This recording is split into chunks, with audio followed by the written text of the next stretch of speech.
안녕하세요. 2026학년도 1학기 시민교육론 강의를 맡게 된 송호대학교 김자연입니다. 반갑습니다. 우선 시민교육론이라는 강의 주제를 가지고 저희가 학생들이 조금 더 접근하기 쉽게, 이해하기 쉽게 시민교육의 이해와 실천이라는 부제를 갖추도록 했습니다. 다음 순서는 학습 목표, 또 주차별 수업 내용, 또 수업 방법 및 평가에 대해서 안내해 드리도록 하겠습니다. 학습 목표는요, 공동체의 구성원으로서 더불어 살아가도록 하는 시민교육의 중요성을 인지시키고, 또 주체적으로 삶을 지향하면서 타인의 삶을 존중하도록 하는 의식이나 사고를 갖도록 하겠습니다. 또 민주시민으로서의 태도와 가치를 가지고 사회 문제에 참여하고, 또 문제 해결하는 데 있어서 실천적 주체자로 성장할 수 있게끔 하고 싶습니다. 또 이제 4가지 주제가 있는데요. 시민교육, 시민교육의 주요 주제, 글로벌 시민교육, 지역사회에서의 민주시민이라는 큰 틀로 저희는 학습을 하도록 하겠습니다. 여기서 조금 더 세부적으로 보면요. 시민교육에서는 시민사회와 시민교육, 또 시민교육의 이해를 다룰 예정입니다. 그래서 시민교육에 조금 더 기본적인 되는 부분을 안내해 드릴 거고요. 시민교육의 주요 주제를 또 이제 다음 항목에서 했는데요. 그거는 인권교육이 있고요. 다문화교육, 또 평화교육, 또 디지털 소양교육이라고 있습니다. 그래서 이렇게 좀 특정 부분에 대해서, 특정 영역에 대해서 시민교육이 필요한 내용들을 다뤄보도록 하겠습니다. 또 글로벌 시민교육에서는요, 세계 시민교육은 어떤 것들이 있는지, 또 기후변화에 대응해서는 또 세계적으로 또 고민을 해야 되는 거니까 기후변화에 대응, 또 미래 시민사회를 위한 지속가능 발전한 것이 어떤 것이 있는지, 또 유네스코가 선정한 것들이 있거든요. 그래서 그런 것들을 좀 볼 수 있고요. 또 지역사회에서의 민주시민교육이라고 했을 때는 학교 교육과 또 평생교육으로서의 시민교육, 또 동학농민혁명이라고 해서 저희가 시민교육의 원근이 되는 동학농민혁명이라고 볼 수 있습니다. 좀 더 세부적으로 알아보도록 하겠습니다. 주차별 수업 내용으로는요, 지금 현재 1주차 1차시에는 오리엔테이션, 학생들의 이제 주차별 안내를 좀 해드릴 거고요. 또 수업 평가라든가 방법이 어떤 식으로 이루어질지 이런 것들에 대해서 안내해 드리도록 하겠습니다. 또 1주차 때는 2차시, 3차시를 이어서 이제 진행할 건데요. 시민사회와 시민교육이라는 주제로 갖겠습니다. 여기에서는 현대사회의 특징과 한국사회의 변화, 또 시민의 개념과 좋은 시민의 자질에 대해서 할 건데요. 물론 이게 올바른 시민이다, 그게 정답인 시민이다는 없지만 여기에서 조금 더 방향성이라든가 조금 더 나아가야 될 권장하는 좋은 시민에 대한 자질에 대해서 다뤄볼 수 있을 것 같습니다. 또 시민교육의 개념, 또 한국시민교육의 변천, 한국시민교육의 방향인데요. 여기서는 또 시민교육에 대한 개념이 당연히 나와 있을 텐데, 여기에서도 한국 사회도 변화됐던 변천사가 있던 것처럼 시민교육도 마찬가지로 변천이 있습니다. 그래서 이런 부분에서 조금 더 세부적으로 차시 때 배우도록 하겠습니다. 2주차도 마찬가지로 3차시로 진행될 건데요. 시민교육의 이해라는 주제입니다. 물론 지금 되게 기본 베이스로 하는 지금 1주차, 2주차 때는 좀 더 이해 위주로, 3주차까지는 이해 위주로 진행을 할 거고요. 시민교육론은 어떤 의미가 있는지, 또 시민교육은 왜 필요한지, 또 시민교육의 내용은 어떤 것들이 있는지, 또 시민교육은 어떤 방법으로 진행되는지, 또 시민교육에 대해서 관련 도서나 아니면 지역에서 시민교육을 어떤 식으로 하고 있는지에 대한 사례, 이런 것들을 볼 거고요. 또 시민교육을 위해서 어떤 다양한 노력들이 있는지를 알아보도록 하겠습니다. 다음은 3주차인데요. 인권교육의 이해와 실천입니다. 이것도 마찬가지로 인권의 개념, 또 인권에 왜 필요한지, 인권의 유형, 현대사회의 인권, 요즘 우리나라도 요즘이 아니죠. 그래서 인권에 대한 중요성은 상당히 존중되고 있고 이거에 대한 거는 법적이든 항상히 상위법에 있는 존중받는 부분이라고 볼 수 있습니다. 그래서 인권 같은 경우에는 사례 중심인 내용도 많고요. 인권 교육에 어떤 식으로 인권 교육을 진행할지 실천 노력도 필요할 것 같습니다. 다음은 4주차 시인데요. 4주차 시 1차 시 때 다문화 교육의 의미, 다문화 교육의 필요성과 목표입니다. 저희 주변에서도 다문화 가정이나 다문화 분들을 많이 보실 텐데요. 이런 분들도 같이 우리가 어떤 식으로 교육을 해나가야 될지 되는 부분도 같이 따라가야 됩니다. 그래서 다문화 교육의 내용과 요소, 또 다문화 교육의 실천 방안, 다문화 교육의 방향이 있을 겁니다. 그래서 저는 4주차 촬영을 할 때 다문화 교육의 방향에 대해서도 상당히 앞으로 미래지향적으로 눈여겨서 보실 수 있을 겁니다. 다음은 5주차입니다. 시민교육으로서의 평화교육인데요. 이것도 마찬가지로 3차 시로 진행됩니다. 평화에 대한 이해가 있고요. 평화교육에 대한 이해가 있습니다. 물론 학생분들 입장에서는 평화에 대한 이해와 평화교육에 대한 이해가 어떤 차이점이 있을지 이런 거 다 비슷한 거 아니야? 똑같은 거 아니야? 라고 할 수도 있지만 궁극적으로는 이제 평화는 조금 더 대의적인 차원에서 또 그 안쪽으로 소극적으로 이제 평화교육에 대해서 집중적으로 볼 수 있고요. 또 그 평화 교육이 어떤 것을 지향하는지를 목표를 볼 수 있을 겁니다. 그래서 평화 교육은 실제로 우리 주변에 어떤 식으로 이루어지고 있는지 또 실제로 실천할 수 있는 게 어떤 것들이 있는지를 5주차 때 배워보도록 하겠습니다. 6주차 때는 시민 역량과 디지털 소양 교육입니다. 마찬가지로 3차 시로 진행될 거고요. 1차 시 때는 디지털 혁명과 시민 역량. 요즘 디지털 시대에 AI도 있고 제미나이도 있고 너무나도 많이 있죠. 이런 것들도 뭐 시대적 반영을 하면서 또 시민 역량이 거기서 키워나가는 부분도 필요할 것 같고요. 또 시민 역량으로서의 디지털 소양이라고 하면 어떤 것을 조금 더 갖춰야 학생들이 이제 좀 이 디지털 시대의 소양을 가져야 현재 우리 미래 사회를 맞춰 나가야 될지, 그래서 교육의 방향 등을 배워보도록 하겠습니다. 다음은 7주차인데요. 7주차에는 이제 세계 시민 교육의 이해라고 주제로 다루도록 하겠습니다. 세계 시민 교육의 필요성, 그러니까 우리나라만의 시민 교육이 또 중요하겠지만 조금 더 다양하게 선진국 아니면 또 다른 나라들은 어떤 식으로 시민 교육을 하고 있는지, 또 세계 시민의 글로벌 역량과 세계 시민의 교육, 또 세계 시민 교육의 접근 방법이 어떤 건지, 우리나라의 접근 방법과 차이점은 어떤 것이 있는지를 조금 더 확인할 수 있는 시간을 가져보도록 하겠습니다. 또 유네스코가 또 세계 시민 교육에서는 워낙 다양하게 분야별로 이제 유네스코가 선정해 놓은 게 있거든요. 그래서 그런 부분도 한번 배워보도록 하겠습니다. 여기까지 배웠을 때 8주차 때 중간고사를 볼 겁니다. 그래서 1주차부터 7주차까지 공부하신 내용을 8주차 때 풀어보시도록 하겠습니다.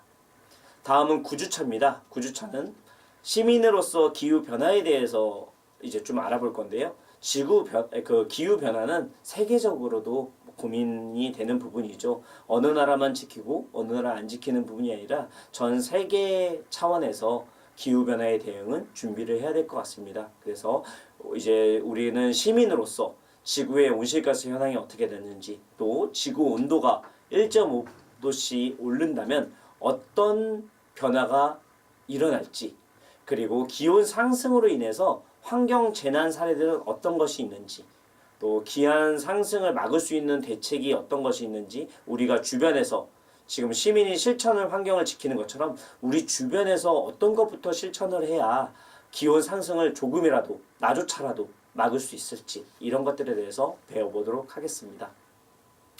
다음은 10주차 미래의 시민 사회를 위한 지속 가능한 발전 내용들인데요. 이것도 유네스코가 선정한 내용들도 좀 기반으로 있을 건데, 지속 가능 발전이라는 키워드가 이제 등장하는 이유와 또 개념에 대해서 설명을 드릴 거고요.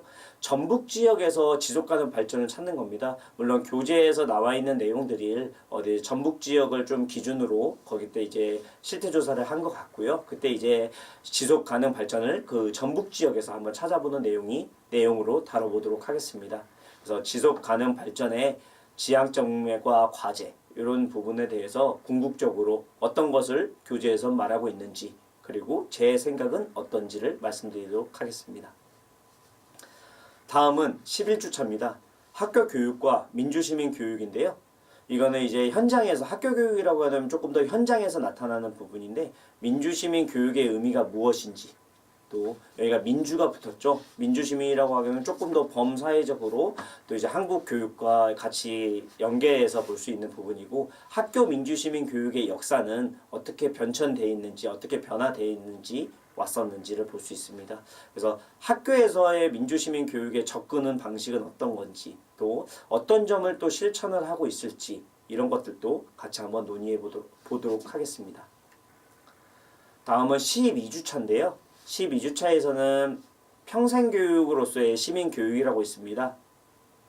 여기에서 이제 평생교육에 대해서 요즘 화두가 되고 요즘이 아니죠. 예전부터 이제 사회복지, 평생교육 이런 부분에 대해서 상당히 우리나라도 선진국에 따라가는 부분이고 평생교육의 의미나 영역에 대해서는 상당히 광범위하기 때문에 12주차 때 조금 더 세부적으로 배워보도록 하겠습니다.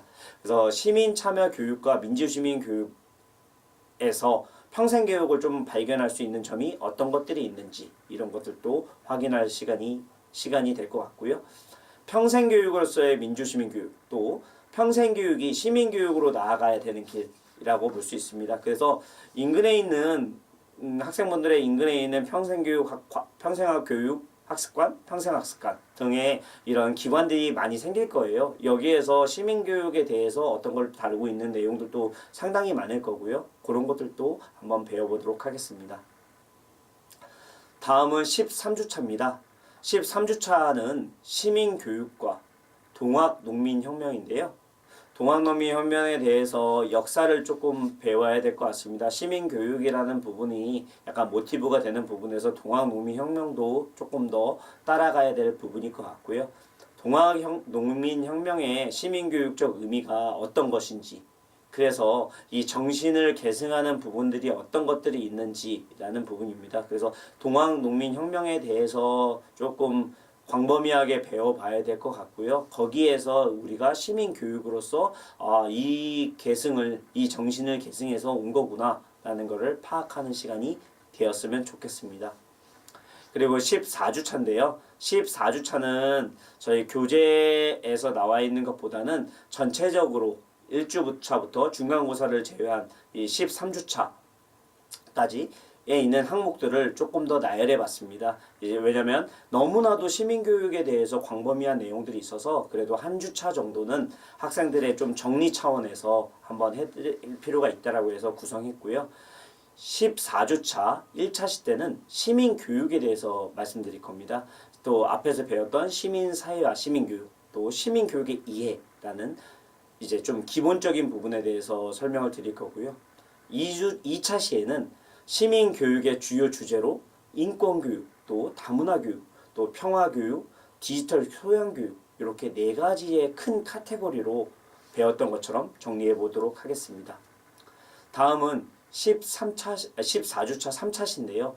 이제 글로벌 시민교육과 민주시민교육으로 나뉘는데 글로벌 시민교육에서는 세계 시민교육은 어떤 식으로 진행되는지 또 기후변화에 대응은 어떻게 되는지 미래 시민사회를 위한 지속가능 발전은 어떻게 이루어지고 있는지 또 민주시민교육 같은 경우에는 학교교육 또 평생교육으로서의 시민교육 동학농민혁명의 계승 이런 부분에 대해서 말씀드리겠습니다. 끝으로 이제 15주차가 되면 기말고사를 볼 건데요. 아까 9주차, 중간고사 이윤 9주차에서 13주차까지 배웠던 내용들을 토대로 시험을 보도록 하겠습니다. 다음은 수업 방법 및 평가입니다. 수업 방법은요. 온라인 강의 15주차입니다. 물론 8주차의 중간고사와 15주차의 기말고사를 빼면 한 13주차에 이제 강의 진행이 될 것 같고요. 주차별로는 75분, 그러니까 그러니까 예를 들어 저희가 한 3차 시시 정도로 나눴다고 그랬잖아요. 그래서 약 25분 정도 분량의 영상이 차시별로 1주차별로 3차 그러니까 주차별로 3차 시로 진행될 예정입니다. 그래서 항상 수업 시간에 그 주차에 맞춰 갖고 업로드를 할 거고요. 또 거기에 맞는 과제들도 과제 수행란에 수행칸에 업로드해 드리도록 하겠습니다. 그렇게 되면 학생들은 과제에 대한 것들을 한 3개 정도가 되겠죠. 주차별로 3차시고 거기에 대한 이제 그 과제 내용을 업로드할 수 있으니까 그래서 그런 내용이나 분량은 또 차츰 이제 내용으로 온라인상의 내용으로 안내해 드리도록 하겠습니다. 또 중간고사, 기말고사는 서술형 또는 논술형으로 출제될 예정입니다.